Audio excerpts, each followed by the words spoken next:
Today we're going to do a little algebra review with simplifying radicals. So remember, simplifying square roots can give a decimal or simplified radical answer. Both answers are equivalent. So we're going to simplify these examples, leaving our answers as a simplified radical and a decimal. So to leave this in simplified radical form, we need to break this 75 up into a factor that contains a perfect square. So I can break the 75 up into the square root of 25 times the square root of 3, because 25 times 3 is 75, and 25 is a perfect square. So the square root of 25 is 5, and the square root of 3 is not a perfect square. So 5 root 3 would be my simplified radical form answer. If I wanted to find the decimal form, I'd have to use a calculator. So this is just Desmos.com scientific calculator, and I'm just going to take the square root of 75. So I'm going to press the square root symbol, the 75, and it will give me an answer here. Let's go ahead and round this to the nearest tenth, making it 8.7. So notice when I press this in, I press the square root symbol first and then the 75, just because that's how the Desmos calculators work. Most calculators, you'll have to press the 75 first and then the square root symbol, and then it'll take the square root for you. So you just have to figure out the order in which you have to plug these numbers into your calculator. Let's go ahead and take a look at letter B. I want to break this up into two factors, one of which has to be a perfect square. That would be the square root of 4 times the square root of 5. So 4 times 5 is 20, and the square root of 4 is 2, and then 2 times the square root of 5 is just 2 root 5. So that's going to be my simplified radical answer. For my decimal answer, we just have to type the square root of 20 into my calculator. So I'm going to type the square root symbol first, then the 20, and it looks like my answer is going to be approximately 4.5. So let's write that down, approximately 4.5. For letter C, I want to break this up into two factors, one of which is a perfect square. So this would be the square root of 9 times the square root of 3, and the square root of 9 is 3, and the square root of 3 is not a perfect square. So your simplified radical would be 3 root 3, and your decimal form would be approximately 5.2. Let's take a look at letter D. What factors could you use to simplify this radical? You would want to use the square root of 9 times the square root of 10. So the square root of 9 is 3, and the square root of 10 doesn't simplify. So your simplified radical would be 3 root 10, and the square root of 90 is approximately 9.5 as a decimal. Let's go ahead and look at letter E, the square root of 98. So this one might be a little bit difficult because this is not a multiplication fact that we would know off the top of our head. But this answer may be on our cheat sheet. So the square root of 98 could be rewritten as the square root of 49 times the square root of 2. The square root of 49 will simplify to 7. So my simplified radical would be 7 root 2.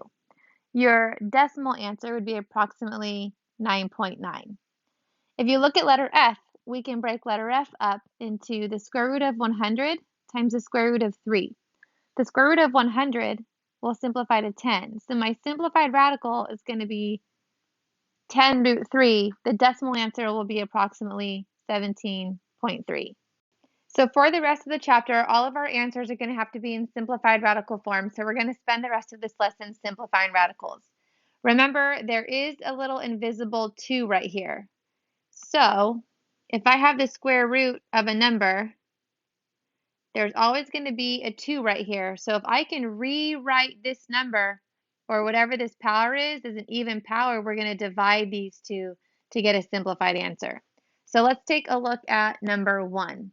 The square root of x squared, if there's a little 2 out here that's not ever written, 2 divided by 2 is just 1, and this will leave me with an answer of x.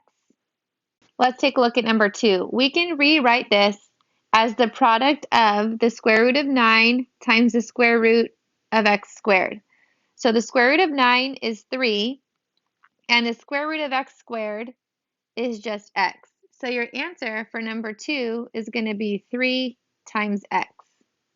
We're going to do the same thing with number 3. We're going to break up each of these and write them as separate radicals that are multiplied together. So we have the square root of 100 times the square root of x squared times the square root of m squared. So the square root of 100 is 10, the square root of x squared is x, and the square root of m squared is m. And then you want to write your answer in ABC order. So we have 10mx for your final answer.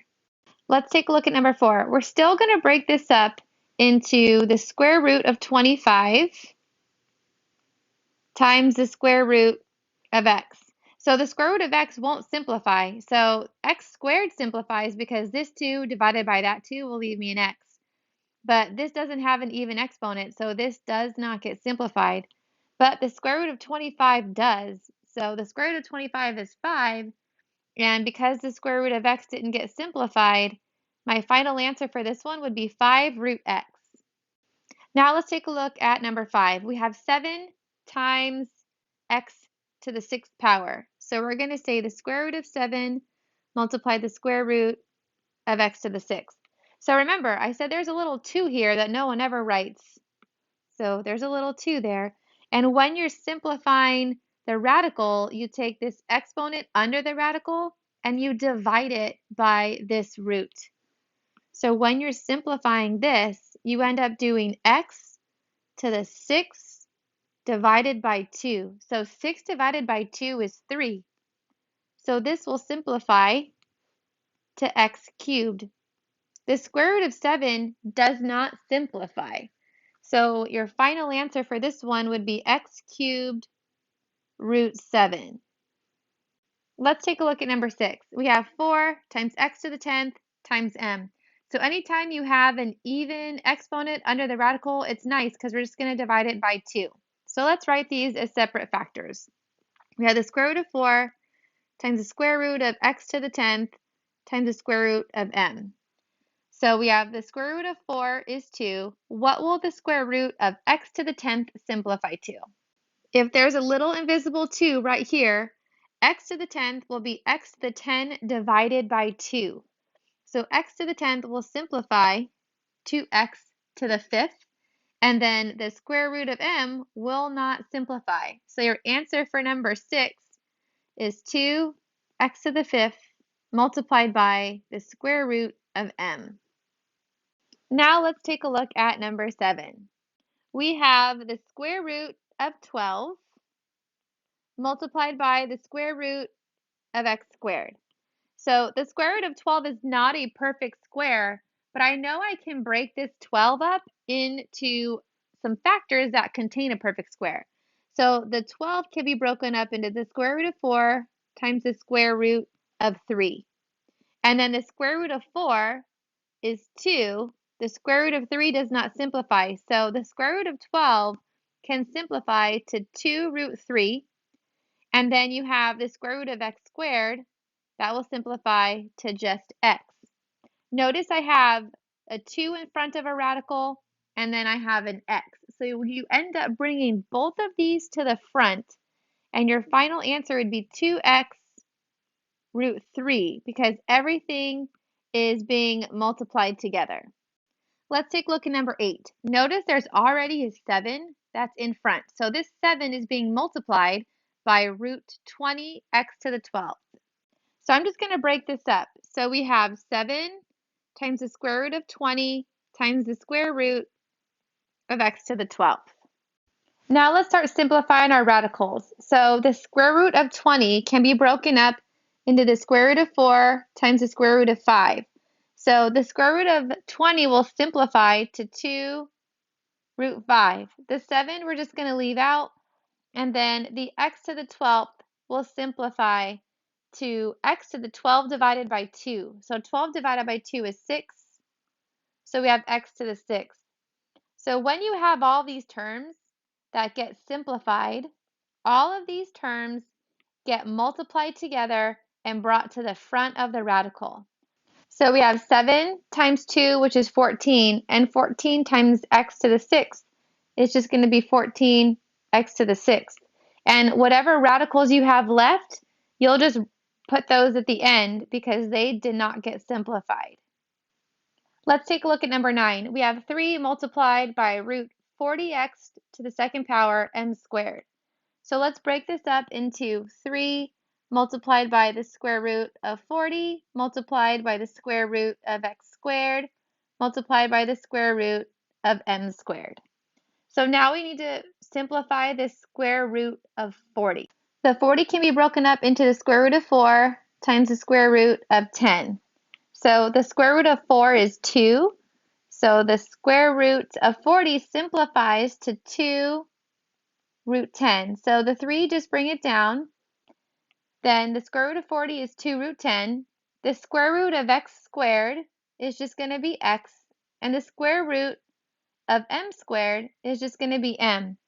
So all the terms that are not under a radical get brought to the front in ABC order multiplied together. So we have 3 times 2 times x times m. 3 times 2 is 6. I'm going to put my variables in ABC order, and then the root 10 follows. So this would be your final answer. Let's take a look at number 10. Notice this negative in front.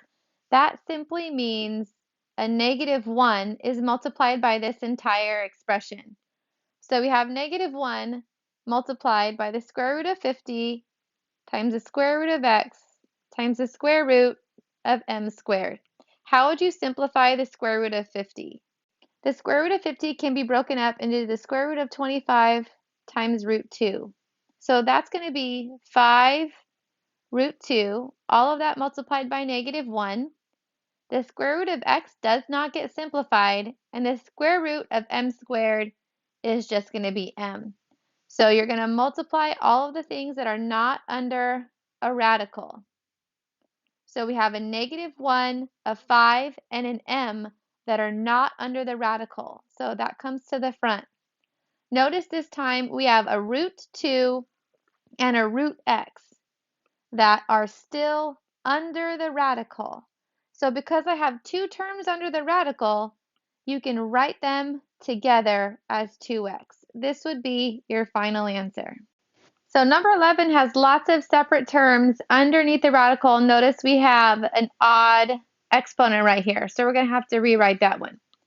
So let's just start from the beginning and rewrite them all as separate radicals. So we have 5 in the front multiplied by the square root of 24 times the square root of x squared times the square root of m to the 11th times the square root of p to the 8th.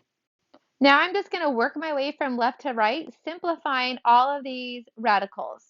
So I'm just going to bring this 5 down just because it doesn't simplify anything yet. So the 24, we can rewrite the 24 as the square root of 4 times the square root of 6. So the square root of 4 is 2, so this is going to give me 2 root 6. The square root of x squared is just going to give me x. Now, this one could be a little bit tricky, but just remember, you want to rewrite this so it has an even exponent. So I can rewrite it as the square root of m to the 10th times the square root of m to the 1, because 10 plus 1 still gives me the 11. So remember, when you're multiplying powers, you add the exponents together. So I have 10 and 1, that's 11. And now I have an exponent that's even that I could divide by the 2. So 10 divided by 2, that's going to give me m to the 5th. And then the square root of m doesn't simplify, so I'm just going to tack that on at the end. And then I'm going to simplify the p to the 8th. So because there's an even exponent, 8 divided by 2 is p to the 4th. So this last term is going to simplify to p to the 4th. So anything that is not under a radical, we're going to pull those terms to the front and multiply them together. So this means I have 5 times 2, that's 10. And then I'm going to take all my variable terms and put them in ABC order. So the first one's going to be the m to the 5th, then the p to the 4th, then the x.